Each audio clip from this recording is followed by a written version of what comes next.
কোরআনের উপর আমল করতে হবে বেশি বেশি। এমন পাওয়ার আল্লাহ কোরআনকে দিয়েছেন, কোরআনের ছোঁয়া যদি কারো অন্তরে লাগে অন্তরটারে নুরানি করে দেয় কে? সাইয়েদনা ওমর ফারুকের অন্তরে যখন আল্লাহ কোরআন দিয়ে ধাক্কা লাগালেন, ওই ধাক্কা সহ্য করতে না পেরে সাইয়েদনা ওমর কালিমা পড়ে ফেললেন। আল্লাহু আকবার। তিনটা ধাক্কা আল্লাহ দিলেন, তিনটা ছোঁয়া আল্লাহ লাগালেন। এক হলো বিশ্ব নবীর দোয়ার বরকত, আরেক হলো সূরাতুল হাক্কা দিয়ে দিলেন আল্লাহ এক ধাক্কা, তারপরে সূরা তাহা দিয়ে দিলেন এক ধাক্কা। তিনটা ধাক্কা খাওয়ার পরে সাইয়েদনা ওমর চিৎকার করে পড়ে নিল, লা ইলাহা ইল্লাল্লাহু মুহাম্মাদুর রাসূলুল্লাহ সাল্লাল্লাহু আলাইহি ওয়াসাল্লাম। কিভাবে ধাক্কাগুলো খেলে দেখেন। প্রথম ধাক্কা গেল বিশ্বনবীর দোয়ার মাধ্যমে, বিশ্বনবীর দোয়ারে কবুল করে নেয় কে? আল্লাহ। যেন কোনো মানুষের দোয়া না, বিশ্বনবীর দোয়া। কার দোয়া? বিশ্বনবীর দোয়া। গায়ে বসে বিশ্বনবী দোয়া করলেন, আল্লাহুম্মা আইজ্জাল ইসলাম বিআহাব্বির রাজুলাইনি ইলাইক বিউমর ইবনে খাত্তাব আও বিআবি জাহল ইবনে হিশাম। ও আল্লাহ, মক্কার দুইটা লোকের একটা লোকের মাধ্যমে আপনি ইসলামকে বিজয় করে দেন। হয় খাত্তাবের বেটা ওমরকে মুমিন বানিয়ে দেন, নয়তো হিশামের বেটা আবু জাহেলকে আপনি মুমিন বানিয়ে দেন। ওমরের জন্য রব্বুল আলামিন দোয়াটা কবুল করে নিলেন। জোরে বলেন ঠিক কি না? বিশ্বনবী যে রাতে দোয়া করলেন, ওই রাতে সাইয়েদনা ওমরের অন্তরে ছটফটানি শুরু হয়ে গেল। বিশ্বনবীর দোয়ার একটা আলাদা পাওয়ার আছে না নাই? বিশ্বনবী দোয়া করলেন, আল্লাহ কবুল করে নিলেন। তারপরে সাইয়েদনা ওমরের মনে চিন্তা, কি এমন কোরআন কি আছে এর ভেতর? লোকজন নাকি মুহাম্মাদের মুখে সুরের ঝংকার মাখা কোরআন তেলাওয়াত শুনলে পাগল হয়ে যায়, মুহাম্মাদের ধর্মে দীক্ষিত হয়ে যায়। দেখি তো মুহাম্মাদের কোরআনের মধ্যে কি আছে। বিশ্বনবীর পিছু পিছু রওনা হলেন। বিশ্বনবী কাবা ঘরের সামনে দাঁড়িয়ে সারা নামাজ শুরু করে দিলেন। সূরা ফাতিহার পরে তেলাওয়াত শুরু করে দিলেন, আল হাক্কাতু মাল হাক্কা। আল্লাহু আকবার। সূরা হাক্কা তেলাওয়াত করতে লাগলেন। সাইয়েদনা ওমর গালে হাত দিয়ে মন্ত্রমুগ্ধ হয়ে শুনতে লাগলেন। এই সুরের ঝংকার, কি তাল কি লয়, এত চমৎকার ভয়েস, এত চমৎকার মেলোডি, এত চমৎকার কণ্ঠ গোটা বিশ্বের আর দ্বিতীয় কারো আছে নাকি? বলে আমার নবীর কণ্ঠের সাথে তুলনা হয় এমন কেউ নেই। অনেকে বলে সাইয়েদনা দাউদ আলাইহিস সালামের কণ্ঠ বড় ভালো ছিল, কথা ঠিক, কিন্তু আমার নবীর মতো না। ঠিক না? অনেকে বলে সাইয়েদনা ইউসুফ আলাইহিস সালাম বড় সুন্দর ছিল, কথা ঠিক, কিন্তু আমার নবীর মতো না। জোরে বলেন ঠিক কি না? বিশ্বনবীর কণ্ঠে তেলাওয়াত শুনে পাগল হয়ে যাচ্ছে। ওমর মনে মনে ভাবে, ছোটবেলায় একসাথে বড় হলাম, মক্কায় মুহাম্মদও বড় হলো, আমিও বড় হলাম, বয়স অনেকটা কাছাকাছি, কেমন করে এই কোরআনগুলো সে পেল, কোথা থেকে আসলো? নাকি সে নিজেই বানিয়েছে? মনে হয় কবি হয়ে গিয়েছে। কি হয়ে গিয়েছে? বিশ্বনবী তখন সূরা হাক্কার আয়াত তেলাওয়াত করছিলেন, ওয়ামা হুয়া বিকাউলি শাইরিন কলিলাম মা তুমিনুন। এটা কোনো কবির কথা না। এর অর্থ হলো এটা কোনো কবির কথা না, খুব অল্প সংখ্যক লোকই তোমরা ঈমান আনো। ওমর তো অবাক হয়ে যাওয়ার তামাশা, কি আজীব তামাশা। মনে মনে ভাবলাম হয়তো কবিতা লিখে নিজে নিজে বানিয়ে পড়ছে, মনে হয় মুহাম্মদ কবি হয়ে গিয়েছে। মুহাম্মদ তেলাওয়াতের মধ্য দিয়ে উত্তর দিল, এটা কোনো কবির বাণী না। জোরে বলেন আল্লাহু আকবার। ওমর এবার মনে মনে ভাবে, এখন মনে হয় মুহাম্মদ গণক হয়ে গিয়েছে, গণক। আমার মনে মনে ভাসতেছে কবির কথা, মুহাম্মদ কেমন করে জানে? মনে হয় গণক হয়ে গিয়েছে। কার কবিতায় কি চলে মুহাম্মদ বুঝতে পারে। বিশ্বনবী পরের আয়াত তেলাওয়াত করতে লাগলেন, ওয়ালা হুয়া বিকাউলি কাহিনিন কলিলাম মা তাযাক্কারুন। এটা কোনো গণকের কথা নয়, খুব অল্প সংখ্যক লোকই তোমরা ঈমান আনতে পারো, খুব অল্প সংখ্যক লোক তোমরা কোরআন থেকে উপদেশ নাও। চিৎকার করে আল্লাহু আকবার। এবার ওরা সহ্য করতে পারে না, মনে মনে ভেবেছে কবি, মুহাম্মদ তেলাওয়াত দিয়ে উত্তর দিল, কবিতা নয়। মনে মনে ভেবেছে গণক, মুহাম্মদ তেলাওয়াত দিয়ে উত্তর দিল, এটা গণকের কথাও নয়। তাহলে এটা কার কথা? বিশ্বনবী পড়লেন, তানজিলুম মির রাব্বিল আলামিন। এটা দুনিয়ার মানুষের কথা না, কারো নিজের মস্তিষ্ক প্রসূত কথা না, কারো ব্রেন দিয়ে বানানো কথা না, কারণ নিজের মাথা দিয়ে লেখা কোনো কথা না। এটা গোটা বিশ্বের নিয়ন্ত্রণকারী আল্লাহ নাযিল করেছেন। জোরে বলেন ঠিক না? ওমরের ছটফটানি আরো বেড়ে গেল। এরপর সে পাগল হয়ে ভাবতে শুরু করলো, কে মুহাম্মদ, কে পাঠানো কোরআন? কিন্তু মক্কায় লাকি চান্সের ঘোষণা দেয়া হলো, যে মুহাম্মাদের মাথা কেটে আনতে পারবে 100টা উট দেয়া হবে। আবার শয়তানের ওয়াসওয়াসা বসায় করে তলোয়ার নিয়ে বের হয়ে গেল বিশ্বনবীর মাথা কাটার জন্য। প্রতিমধ্যে আবু জাহর গোত্রের এক লোক বলে, আইনা তা ভাবিয়া আমার কই যাও আব্দুল্লাহ মুহাম্মাদের গর্দান কাটবো, 100 উট পাবো। আবু জাহর বলে, মুহাম্মাদের গর্দান কাটতে তুমি আমার একটু পড়ে যাও, তোমার ঘরের মধ্যে যে দেখো তোমার কলিজার টুকরা বোন ফাতেমা কালিমা পড়ে মুসলমান হয়ে গিয়েছে। আল্লাহু আকবার। সাইয়েদনা ওমর বললেন, তাই নাকি? উল্টা দিকে ফিরলেন, ঘরের দিকে ফিরলেন। সাইয়েদনা খাব্বাব রাদিয়াল্লাহু আনহু ওমরের বোন ফাতেমা বোন জামাই সাঈদকে কোরআন তেলাওয়াত শেখাচ্ছিলেন সূরা তাহা থেকে। সাইয়েদনা ওমর যে দেখলেন তারা কি যেন পড়ে, হাতিয়া ওকে আমার হাতে দাও। বোন বলে দেয়া যাবে না, চপটাঘাত করলেন, বোনের গালে থাপ্পড় মারলেন, বোন জামাতাকে মারপিট শুরু করলেন।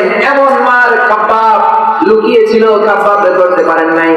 নিজের কলিজার টুকরা বোনকে এমন ভাবে মারলেন, বোন জামাতাকে মারলেন, দুইজনের গা বেয়ে রক্ত ঝরতে শুরু করলো। লাল টকটকে রক্ত দেখে সাইয়েদনা ওমরের অন্তর নরম হয়ে গেল। দেখে বললেন, এত পাগল হলি কেন? কি আছে এই কোরআনে? সব মক্কার লোকগুলো তো পাগল হলো কেন? আল্লাহু আকবার বলবেন না? কি আছে এই কোরআনে? সবাই তো পাগল হলো কেন? মক্কার লোকগুলো লাইন দিয়ে মুহাম্মাদের ঘরে যায় কেন? কি এই কোরআন? আমার একটু দেখা, আমার একটু শিখা, আমার একটু পড়তে দে। ওমরের বোন ফাতেমা বলল, আনতা নাজাস লা ইয়ামাসসুহু ইল্লাল মুতাহহারুন, তুমি অপবিত্র, পবিত্র না হয়ে কিতাব ধরা যায় না। ওযু করে আসো, গোসল করে আসো। সাইয়েদনা ওমর ওযু করে আসলেন। সূরা তাহার এক খণ্ড আয়াত, কয়েকটা আয়াত সাইয়েদনা ওমরের হাতে দিয়ে বললেন, আমরা এটা পড়তেছিলাম।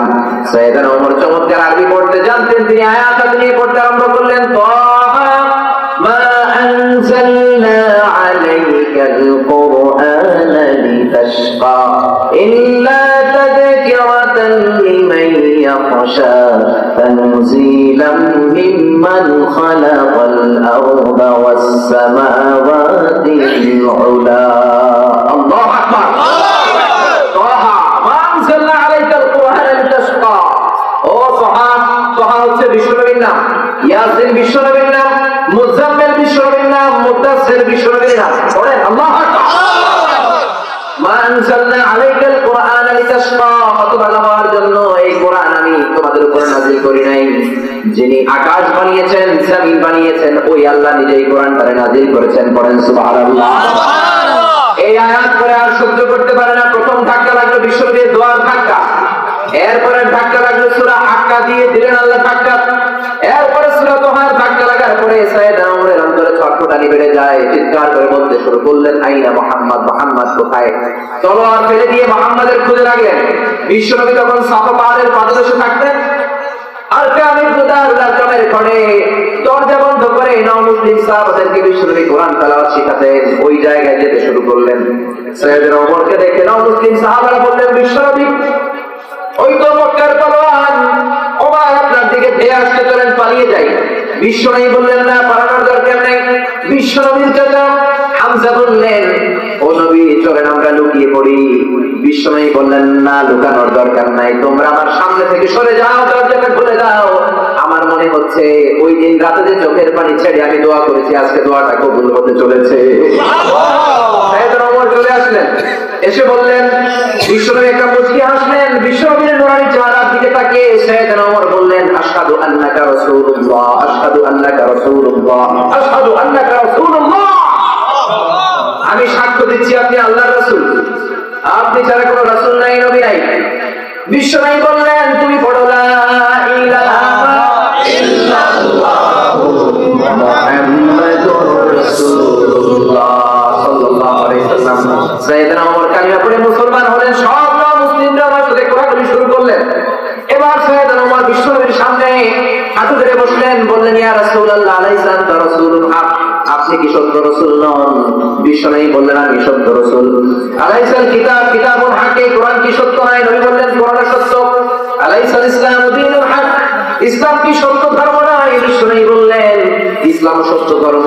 ওমর বললেন, ফাবিমাল ইখতিফা, ফাবিমাল ইখতিফা, তাহলে লুকিয়ে লুকিয়ে কেন? আপনিও সত্য, কোরআন সত্য, ইসলাম সত্য, আর লুকিয়ে কেন? ওপেন দাওয়াত শুরু করে দেন, ওপেন জিকির শুরু করে দেন, ওপেন তেলাওয়াত শুরু করে দেন, ওপেন নামাজ শুরু করে দেন।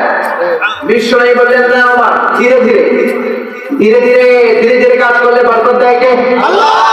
সাইয়েদনা ওমর বললেন ধীরে ধীরে আমার সয় না, সবার কিন্তু ধীরে ধীরে সয় না, যেরকম ঠিক না। সাইয়েদনা ওমর বললেন ধীরে ধীরে আমার সয় না, আপনি আমার অনুমতি দেন মক্কার মধ্যে আগে একটা মিছিল দিয়ে আসি, কোন আল্লাহু আকবার, একটা স্লোগান দিয়ে আসি, একটা মিছিল দিয়ে আসি। বিশ্বনবী বললেন ঠান্ডা মাথায় দিও, আমি মিছিলের জন্য লোকের দরকার আছে না নাই? আপনারা কেউ নাই, আমি একা মিছিল দিলে জমবে? জমবে না। মিছিল জমবে? জমবে না। সাইয়েদনা ওমর তো লোক খুঁজে পায় না, দারুল আরকাম ইবনুল আরকামের ঘরে খুঁজে দেখে মাত্র 11 জন মানুষ। ওমর বললেন 11 জনই যথেষ্ট, বাঘের বাচ্চা হলে 11 জন বাঘের বাচ্চাই যথেষ্ট, করে বলে ঠিক না? 11টা বাঘের বাচ্চাকে নিয়ে সাফা পাহাড়ের পাদদেশে আরকাম ইবনে দারুল আরকামের ঘর থেকে বের হয়ে 2টা লাইন করলেন। প্রথম লাইনে 5 জন, দ্বিতীয় লাইনে 5 জন। দ্বিতীয় লাইনের লিডার বানালেন বিশ্বনবীর চাচা হামজাকে।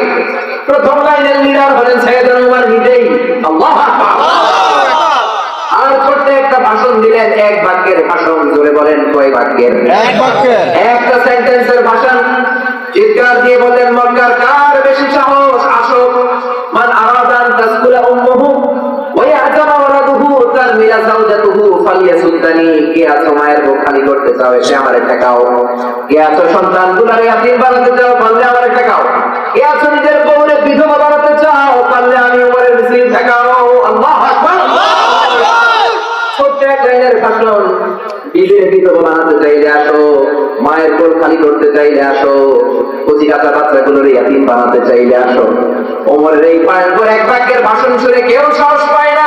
সাইয়েদনা ওমর বললেন আমি পড়বো লিল্লাহি তাকবীর, পিছনের 2 লাইন পড়বে আল্লাহু আকবার। পৃথিবীর কোন শক্তি আমাদেরকে থামাতে পারবে না, আমরা চলতে শুরু করে দেব। কাবার গিলাফ যে ধরবো, কাবা করে চুমু খাবো, কাবার মধ্যে মাথা লাগিয়ে সিজদা করবো, তারপরে মিছিল থামাবো। সুবহানাল্লাহ। সাইয়েদনা ওমর শুরু করে দিলেন লিল্লাহি তাকবীর। সবাই কি বলল? আল্লাহু আকবার। এই মিছিল কেউ মক্কায় শুনে নাই, নতুন মিছিল। আবু জাহেলকে ঘিরে এত সাহস, আমার নির্বাচনী এলাকায় আমার ছাড়পত্র না নিয়ে, আমার পারমিশন না নিয়ে, আমার অনুমতি না নিয়ে মিছিল দেয়, কার এত সাহস? দেখার জন্য বের হয়েছে। বের হয়ে দেখে মিছিলের সামনে ওমর। ওমরকে দেখে আবু জাহেল দিছে এক দৌড়, জোরে বলেন আল্লাহু আকবার। কোন কাফেরের বাচ্চা ওমরের সামনে সেদিন দাঁড়াতে পারে নাই। বাঘের বাচ্চার মধ্যে তাকবীর দিলেন, স্লোগান দিলেন, কাবার গিলাফ করে কাবার মধ্যে চুমু খেয়ে রব্বুল আলামিনকে সিজদা দিয়ে সেদিনের মিছিল তিনি শেষ করেছেন। জোরে বলেন ঠিক কিনা? এজন্য সাইয়েদনা ওমরের মর্যাদাটাও এরকম বাড়িয়ে দিল কে? আল্লাহ। বিশ্বনবী বললেন লা নবিয়্যা বা'দি ওয়ালা রাসূলা, আমার পরে কোনো নবী নাই, আমার পরে কোনো রাসূল নাই। তবে লাউ কানা বা'দি নাবিয়্যুন লাউ কানা বা'দি রাসূলুন লাকানা ওমর। তবে আমার পরে যদি নবী হওয়ার কোয়ালিটি কারো মাঝে থাকে, আমার পরিবার টুকরা সাহাবা ওমরের মধ্যে ওই কোয়ালিটি আছে। সুবহানাল্লাহ। তুমি বলেছো রাসূল দেবে না, বলনি দেবে না ওমর, বলনি দেবে না হামজা তারি, খালিদ বিজয়ী সমর। প্রভু তুমি বলেছো রাসূল দেবে না, বলনি দেবে না ওমর, বলনি দেবে না হামজা তারি, খালিদ বিজয়ী সমর। প্রভু তুমি বলেছো রাসূল দেবে না। আল্লাহু আকবার। কিভাবে আল্লাহ মর্যাদা বাড়িয়ে দিলেন। এই উম্মতের 3 নাম্বার সম্মানিত ব্যক্তি হচ্ছেন সাইয়েদনা ওমর। 1 নম্বরে সম্মান বিশ্বনবীর, 2 নম্বরে সম্মান সাইয়েদনা আবু বকরের, 3 নম্বরে সম্মান হচ্ছে সাইয়েদনা ওমরের। ধরে বলেন ঠিক কিনা? আবার তিনি হলেন আশরাতুল মুবাশশিরিনা বিল জান্নাহ। যে স্পেশাল 10 জন সাহাবাকে বিশ্বনবী দুনিয়ার বুকে থাকতেই জান্নাতের খোঁজ খবরের নিয়ামতের কথা বলেছেন, ওই 10 জন জান্নাতের সুসংবাদপ্রাপ্ত সাহাবীদের মধ্যে সাইয়েদনা ওমর আছে না নাই? আছে। আবার তিনি ছিলেন বিশ্বনবীর শ্বশুর, অনেকে আমরা জানি না। ওমর কিন্তু বিশ্বনবীর শ্বশুর ছিলেন, আবু বকর বিশ্বনবীর শ্বশুর ছিলেন, আবার বন্ধু ছিলেন। জোরে বলেন আল্লাহু আকবার। 11 জন বউ ছিল বিশ্বনবীর, 2 জন ছিল দাসী। 11 জন বিবির মধ্যে একজন আছে হাফসা, সাইয়েদনা ওমরের কন্যা। আল্লাহু আকবার। খাদিজা বিনতে খুয়াইলিদ, হাফসা বিনতে আমর, আয়েশা বিনতে আবি বকর। যায়েনব নামে 2 বউ ছিল, যায়েনব বিনতে জাহাশ, যায়েনব বিনতে খুযাইমা, উম্মে হাবিবা রামলা বিনতে আবি সুফিয়ান, জুয়াইরিয়া বিনতে হারিস, মাইমুনা বিনতে হারিস, উম্মে সালমা বিনতে আবি উমাইয়া, সাফিয়া বিনতে হুয়াই ইবনে আখতাব, সাউদা বিনতে সামা। এই মোট 11 জন ছিল বিশ্বনবীর বিবি, 2 জন ছিল দাসী, রাইহানা বিনতে সাইদ আন-নাদারিয়া আর হচ্ছে মারিয়া বিনতে শামাউন আল-কিন্দিয়া। চিৎকার করে আল্লাহু আকবার। বিশ্বনবীর শ্বশুর ছিলেন সাইয়েদনা ওমর। কিভাবে আল্লাহ মর্যাদা বাড়ালেন! আবার রব্বুল আলামিন সাইয়েদনা ওমরকে জ্ঞান দিলেন, জ্ঞানের সাথে সাথে তাকওয়াও দিলেন। কাউকে যদি আল্লাহ নলেজ দেন, কাউকে যদি তাকওয়া দেন, এই জ্ঞান আর তাকওয়া দুইটার বিনিময়ে গোটা বিশ্বের শাসন করার ক্ষমতা তার অন্তরে দিয়ে দেয় কে? আল্লাহ। বিশ্বনবী স্বপ্নে দেখলেন বিশ্বনবীর আঙ্গুল থেকে দুধ বেরোচ্ছে। সুবহানাল্লাহ। বিশ্বনবী শাহাদাত আঙ্গুল নিজের মুখে নিয়ে চুষে চুষে দুধ খেলেন। খাওয়ার পরে আঙ্গুলের মধ্যে দুধ লেগেছিল, কোন সাহাবার মুখের মধ্যে ওই দুধটা না দিয়ে বিশ্বনবী সাইয়েদনা ওমরের মুখের মধ্যে দুধ মাখানো আঙ্গুলটা ঢুকিয়ে দিলেন। পড়েন সুবহানাল্লাহ। সাহাবারা বললেন, ইয়া রাসূলুল্লাহ, ইয়া হাবিবাল্লাহ। বুখারীর বর্ণনা, ফামা আওয়ালতা বিহি ইয়া রাসূলুল্লাহ বিহাদাল মানাম। এই স্বপ্ন দিয়ে আপনি কি তাবিল করলেন, কি ব্যাখ্যা করলেন? বিশ্বনবী বললেন, আওয়ালতু বিহি আল ইলম। এটা তো আমি ইলম তাবিল করলাম, ইলম জ্ঞান। এজন্য স্বপ্নে যদি দেখেন আপনি দুধ খাচ্ছেন, বুঝে যাবে দিনের জ্ঞান আপনাকে বাড়াই দিবে কে? আল্লাহ। এটা দিয়ে বিশ্বনবী বুঝাতে চাইলেন, আমি দুধ খাওয়ার পরে দুধের অবশিষ্টাংশ কোন সাহাবীর আমি দেই নাই, সাইয়েদনা ওমরের মুখে দিয়েছি। তার মানে পৃথিবীর শুরুর জ্ঞান, শেষের জ্ঞান, করণের জ্ঞান, ইজতিহাদের জ্ঞান সবচেয়ে বেশি রব্বুল আলামিন সাইয়েদনা ওমরের পেটে ঢুকে দিয়েছেন। জোরে বলেন ঠিক কিনা?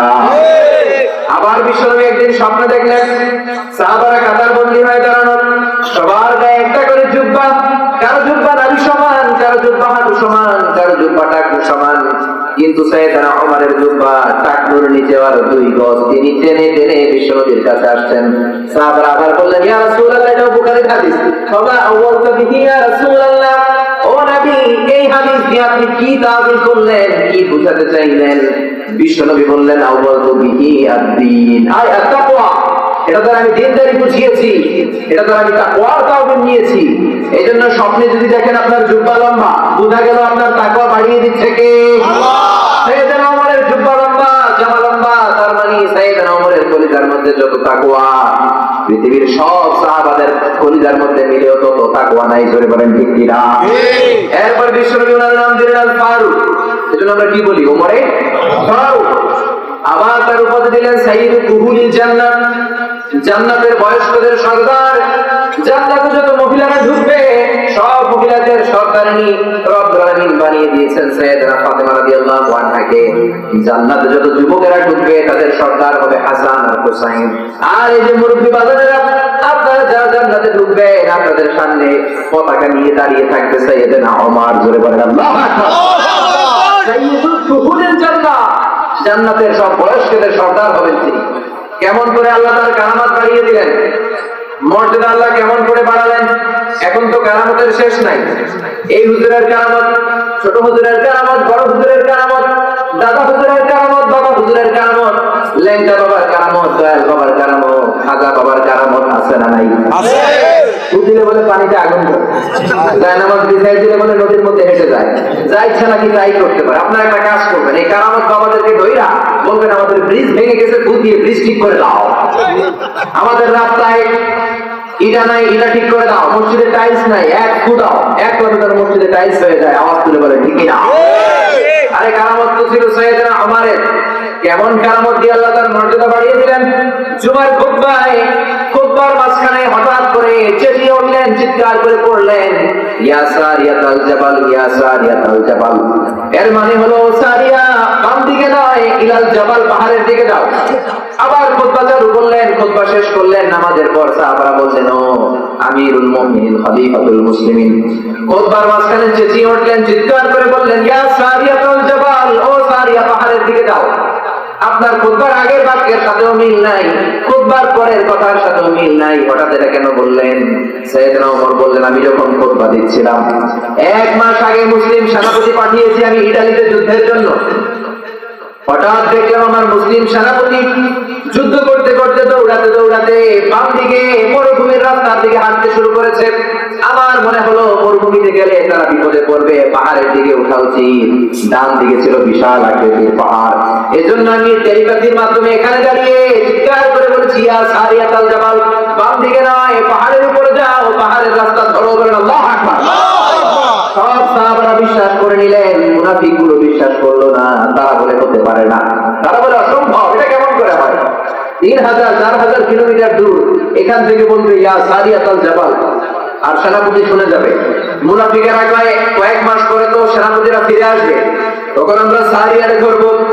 2 মাস পরে যখন যুদ্ধ শেষে সারিয়া ফিরে এসেছে, কোনদিন মুনাফিকেরা মুজাহিদদের সাথে দেখা করতে যায় না। আজকে সবার আগে মুজাহিদদের সাথে দেখা করতে যে সামনে সামনে হাজির, কোনদিন যায় না, আজকে আগে আগে হাজির। যে সেনাপ্রধান সারিয়ারে বলে, সারিয়া আজ থেকে এত দিন আগে জুমার দিন ঠিক ভর দুপুর বেলা আমিরুল মুমিনিনের কোন বাক্য তোমার কানের মধ্যে এসেছিল কিনা? সারিয়া বলে নাম এসেছিল। জোরে বলেন সুবহানাল্লাহ। আমরা পাগলের মতো যুদ্ধ করতে করতে মরুভূমির দিকে ছুটতেছিলাম, ডান দিকে ছিল পাহাড়। জানি না কেমন করে সাইয়েদনা আমিরুল মুমিনিনের একটা বিশাল বাক্য আমার কানের মধ্যে আঘাত হানলো। বাক্যটা ছিল, ইয়া সারিয়াতাল জাবাল, ও সারিয়া বাম দিকে যেও না, মরুভূমির রাস্তা তুমি ধরো না, ডান দিকে যাও, পাহাড়ের উপর যাও। ওই দিন যদি পাহাড়ের উপর আমরা না উঠতাম, ওই দিন যদি পাহাড়ি রাস্তা আমরা আমিরুল মুমিনিনের কথা শুনে পাহাড়ি রাস্তা না ধরতাম, একজন মুজাহিদ প্রাণ নিয়ে মদিনায় ফিরে আসতে পারতাম না। পাহাড়ে ওঠার কারণে আমরা পাহাড় থেকে তীর মেরেছি, সবগুলো খ্রিস্টানকে নাস্তানাবুদ করে দিয়েছি। আল্লাহু আকবার। এই ছিল সাইয়েদনা ওমরের কারামত। সাইয়েদনা ওমরের এরকম অনেক কারামত আছে না নাই? আমর ইবনে আসকে তিনি মিশরে পাঠালেন, গভর্নর করে পাঠালেন। মিশরের সবচেয়ে বড় নদ নীল, the gift of Nile, 6695 kilometre লম্বা। এটা জান্নাতের নদ। বিশ্বনবী মেরাজের রাতে সিদরাতুল মুনতাহায় 4টা নদী দেখলেন, 2টা ঢুকে গিয়েছে জান্নাতে, 2টা নেমেছে দুনিয়ায়। বিশ্বনবী বললেন, ভাই জিবরাইল, দুনিয়ায় কোন 2টা নদী নামলো বলো বলো। সাইয়েদনা জিবরাইল বললেন, যেই 2টা নদী সিদরাতুল মুনতাহা থেকে দুনিয়ায় নেমেছে, তার একটা হলো ইরাকের ফোরাত নদী, আর একটা হলো মিশরের নীল নদী। জোরে বলেন সুবহানাল্লাহ। এই একটা নদীকে রব্বুল আলামিন দরিয়া বলে কোরআনে বলেছেন, ফাকনি ফিহিল ফিল ইয়ামে, ও মুসালমান ভয়ের কোনো কারণ নাই, সিন্ধুকের মধ্যে মুসারে ভরে দাও, নীল নদের মধ্যে ভাসিয়ে দাও। মুসার জমিনদারি আমি আল্লাহ নিজে নিয়ে নিলাম। সুবহানাল্লাহ। সাইয়েদনা আমর ইবনে আসকে পাঠালেন মিশরে। মিশরে যেয়ে দেখে নীল নদে পানি নাই।